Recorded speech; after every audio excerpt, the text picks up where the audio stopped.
La France aujourd'hui, c'est 9 grandes métropoles, des villes intermédiaires et de l'espace. Et comment on fait pour faire fonctionner tout cet ensemble?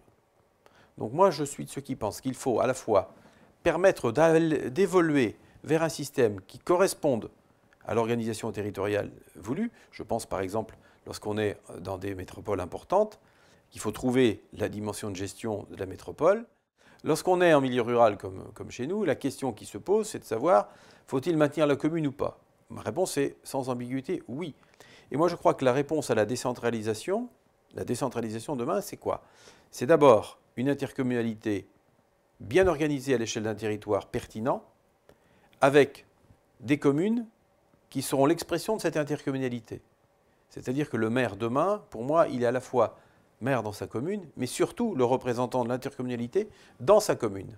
Et je crois que ça, c'est un élément essentiel. Si vous avez une grande intercommunalité, il est évident que ceux qui seront à 80 km, je dirais, d'une installation communautaire n'en verront jamais le bénéfice, n'en comprendront même pas le sens. C'est-à-dire que ceux qui ont su s'organiser à une dimension pertinente plus vite, qui ont su intégrer beaucoup de compétences, ont pris beaucoup d'avance sur ceux qui ont des grands territoires et qui ont forcément intégré moins vite, parce que c'est plus difficile d'intégrer des compétences lorsqu'on a un grand territoire. Et là, aujourd'hui, nous voyons cet écart-là. Il va falloir véritablement que la future loi sur la décentralisation permette aux collectivités de s'organiser à l'échelle de la dimension qui est souhaitée.